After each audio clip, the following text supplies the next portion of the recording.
Эмне маселе? Былтыр биз кошуналар менен чогулуп туруп бука сойгонбуз. Курбан айтка. Могул дагы бар болчу. Анан этин алды дагы акчасын до сих пор бере элек. Шүмшүк, бир буканы союп, мага келеде болгон союк берип атсаң, менин ошого акча беришим керек. Бересиң? Кандай бересиң? Бүт эт турсулар жеп жүрөт. Эмнеде эле дөдүрүп атасың, Дөрүп эле кайсы этти айтып атасың, Стоять! Эркексиңерби? Эчкече раздар чече жүргүлө бас. Раз на раз? Жок, намаз.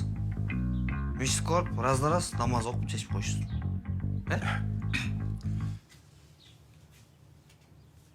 Короче, еттем не кылдың? Жегем. Сен канча бердиң эле? 10 килограммдай берген. Как аны жигиттер, Сен акчасын коюп берип кой, а сен болсо бир аз эт кошуп берип кой. Как-никак. Общак сен карап атпайсыңбы?